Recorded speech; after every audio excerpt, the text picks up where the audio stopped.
Bonjour à tous, bienvenue dans cette vidéo lorsqu'une planète traverse le taureau en 5 minutes. Qu'est-ce que c'est que ces vidéos? C'est que sur ma chaîne YouTube, si vous me connaissez déjà, vous le savez, j'ai toute une liste de lectures qui vous permet d'apprendre gratuitement l'astrologie à la maison. Chacune des vidéos sont en ordre pédagogique d'apprentissage pour pouvoir commencer à A et finir à Z. Et j'ai terminé toute la série pour apprendre la carte du ciel de naissance et j'ai entamé dans les derniers mois cette série pour apprendre les prévisions. Alors, qu'est-ce qui se passe quand il y a une prévision? Il se passe qu'une planète se déplace dans le ciel et à certains moments, elle traverse les signes du zodiaque. Et lorsqu'une planète traverse le signe du taureau, elle va devoir faire quelque chose de bien particulier. Il y aura des défis qui vont se présenter dans sa vie et des pièges qui vont se présenter dans sa vie. Et c'est ce que je veux vous présenter aujourd'hui dans cette vidéo. Quels sont les défis et les pièges que va recevoir une planète lorsqu'elle traverse le taureau? Si vous ne me connaissez pas, je m'appelle Sébastien Michel, je suis professeur d'astrologie et à la fin de cette vidéo, je vais vous parler d'un guide PDF gratuit qui va vous permettre d'aller encore plus loin et plus vite dans l'apprentissage des prévisions en astrologie. Mais pour l'instant, regardons cette idée. Une planète traverse le taureau. Elle la traverse peut-être en transit, elle la traverse peut-être en progression secondaire, elle la traverse peut-être en arc solaire. En réalité, elle pourrait la traverser peut-être même par d'autres mouvements que vous utilisez en astrologie. Peu importe, lorsqu'une planète traverse le taureau, elle doit devenir l'homme ou la femme du silence. Elle doit devenir la personne du silence. Un des grands mandats, un des grands défis qui est demandé à une planète qui traverse le taureau, c'est de trouver le silence intérieur. C'est d'être en contact avec la nature. C'est d'être en contact avec le vivant. C'est pour ça aussi que vous voyez dans les défis qu'elle doit devenir l'esprit de la Terre. Voyez-vous, en ésotérisme de façon générale, on a parfois une conception négative du corps, un peu comme si on voyait l'âme, la conscience et la spiritualité comme de belles choses et le corps comme quelque chose de négatif.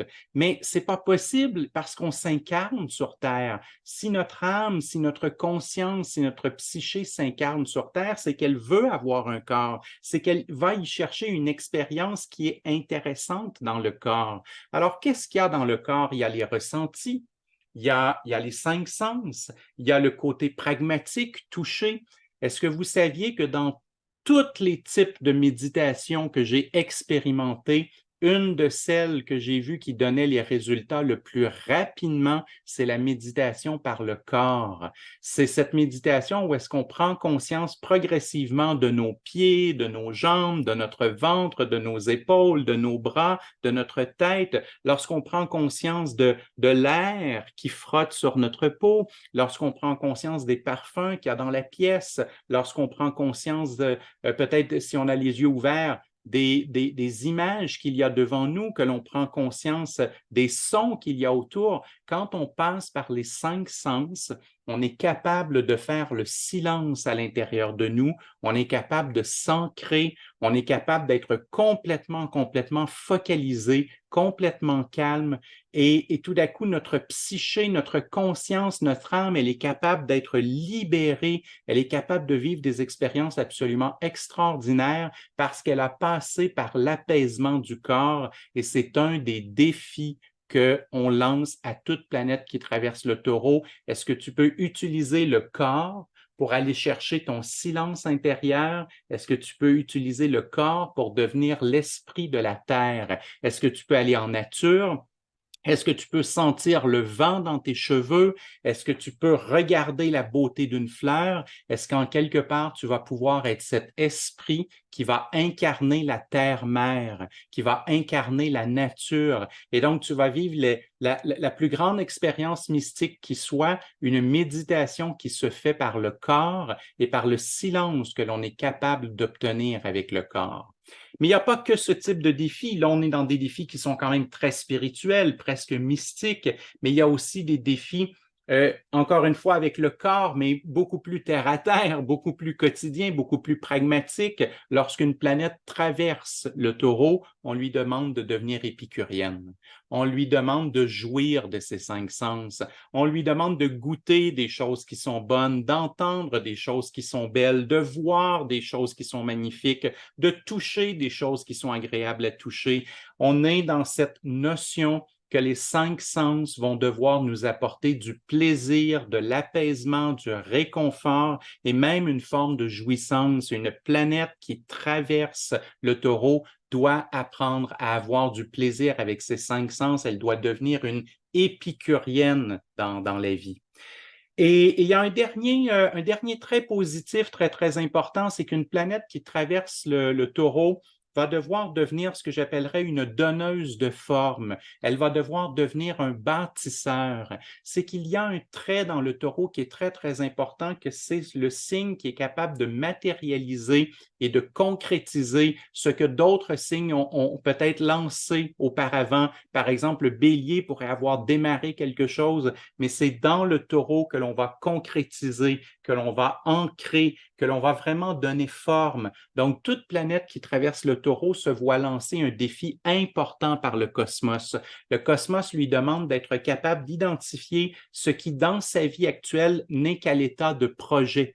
Elle lui demande d'identifier ce qui, dans sa vie actuelle, est uniquement quelque chose de peut-être démarré, mais pas complété, quelque chose qui n'est pas encore très solide, qui n'est pas encore construit, parce que le rôle du taureau, lorsque cette planète le traverse, bien, le rôle du taureau, ça va être de lui donner le défi de enfin bâtir véritablement et définitivement ce qui n'était qu'à l'état de projet ou ce qui n'était que dans ses débuts. Ça va être le rôle du taureau de lancer le défi à la planète, de donner une forme concrète à une idée, de donner une forme concrète à une émotion, de donner une forme concrète à un élan.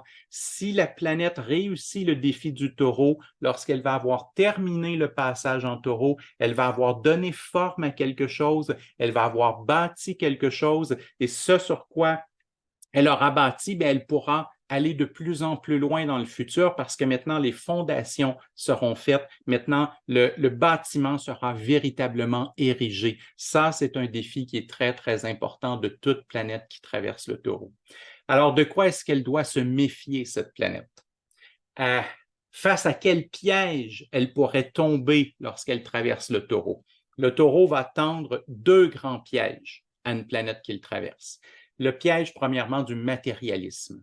Lorsque la planète traverse le taureau, elle doit se connecter à ses cinq sens, elle doit en jouir et elle doit donner forme à quelque chose. Mais si elle va trop loin dans ce mouvement, elle pourrait faire du corps le seul et unique objet de plaisir au monde. Elle pourrait faire du matériel la seule et unique focalisation au monde. Vous voyez comment le fait de devenir à la fois l'épicurien et la donneuse de forme fait en sorte que si on va trop loin, on va tomber dans le matérialisme à outrance. Seul le corps va compter, seul l'argent va compter, seuls les objets vont compter, seule la sécurité matérielle va compter. Voilà le piège dans lequel la planète ne doit pas tomber. Voilà le piège à partir duquel elle doit être très, très, très prudente. Elle doit le voir venir. Elle doit avoir une forme de prise de conscience que ce piège pourrait se manifester.